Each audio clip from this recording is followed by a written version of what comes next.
I just thought I'd run through this. This is my opinion of it. I bought two of them, so I can have an opinion. This one here is a mid-lift.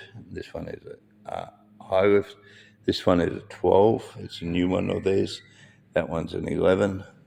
So it's got a little mobile cabinet, and that the 12 has got a fixed cabinet that stays there, and this.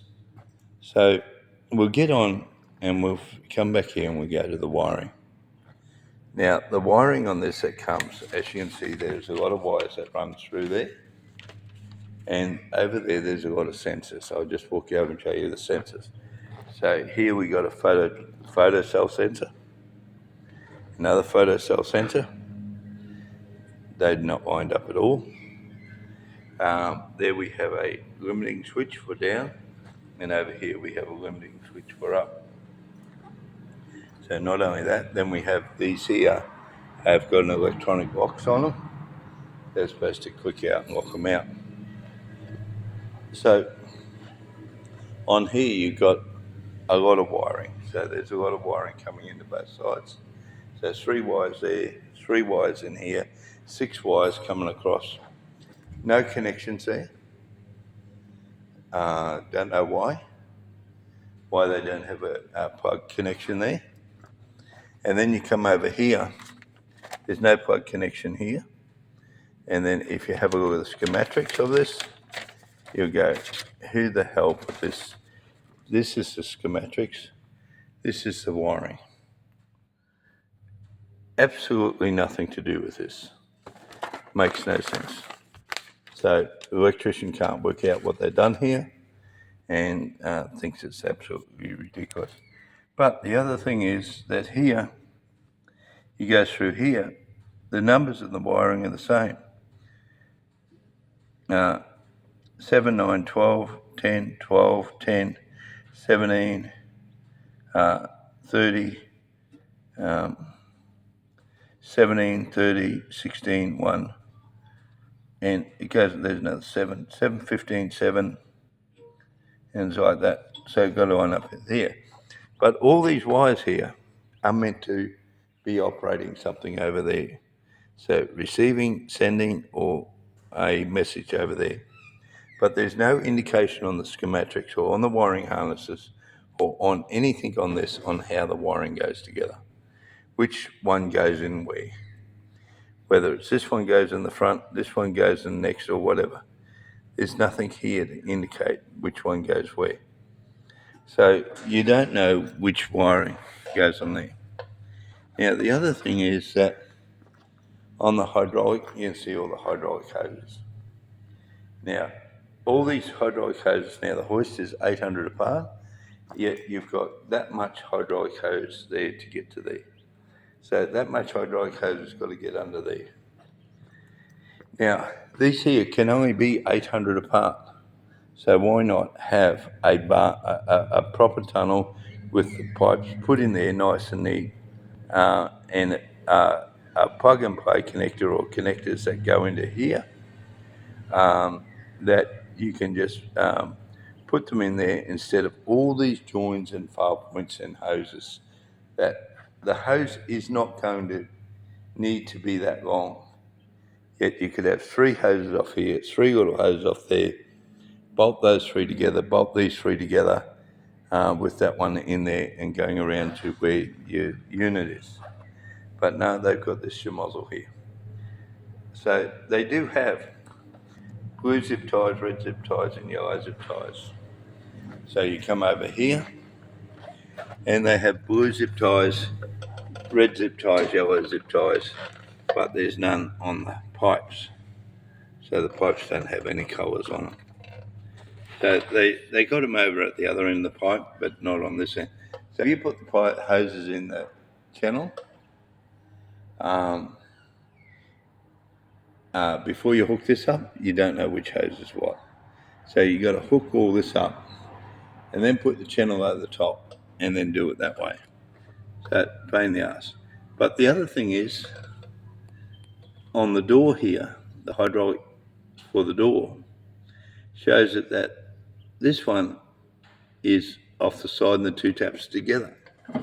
when you have a look in here, the two taps are separate, and that one there is in the middle. So totally confusing what they're doing here. Did they put that in wrong, or is this wrong? Turns out that this here, you just ignore it.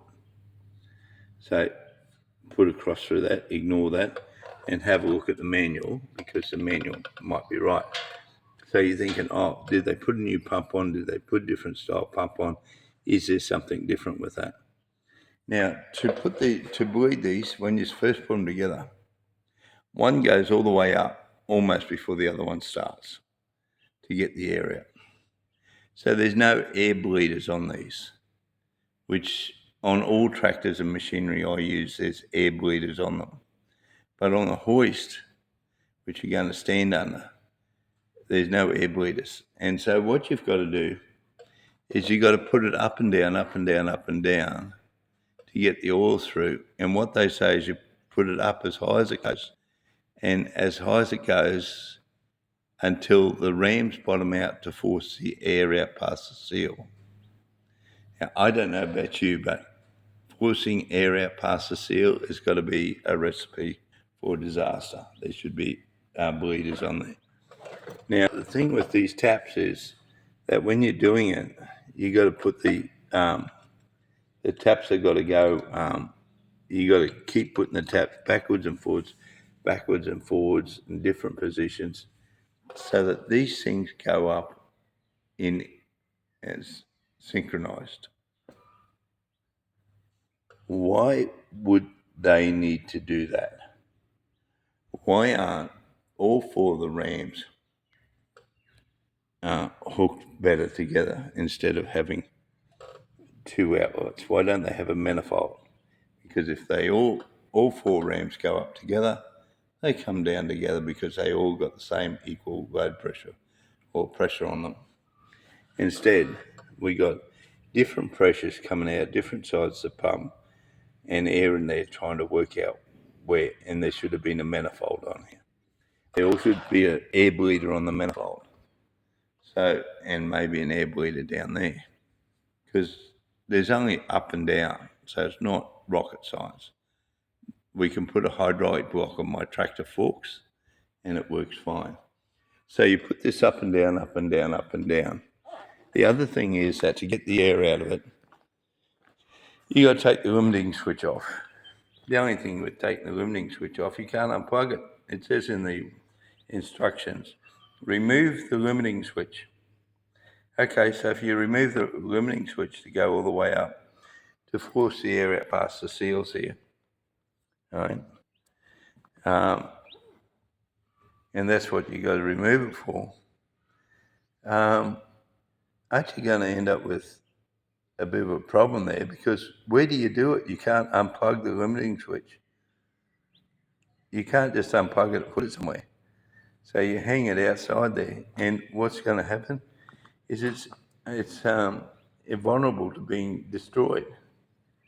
So it has this down switch as well, and you got to pull that off, because if this one here comes down first, it tells the computer brain in the box over there that it's all down, and this one here will stay about a foot off the deck when you're putting it up and down. So that's getting the air out of it. So they create themselves a disaster by poor hydraulic design, in my opinion, and they can do better by making it more simple. But really and truly, to bleed the air out, it took well over 1 hour to go up and down, and to synchronise these here to go up and down, up and down. So it took well over 1 hour. So I'm about to put the switches back on and then try it again, and get this thing going. But you need to label your wiring properly. It needs to be better. You need to identify your circuits. You need a proper bleed system in here, and instead of this crappy shit ass thing that you got here. and put a proper manifold going from one hoist to the other, where you don't have all these hoses here. That's my opinion, and it's a hoist, and it should be a good hoist. That's what I want it to do. But that's my gripe with sorting this out. You should never have to do this much to hook up a hydraulic circuit. See ya.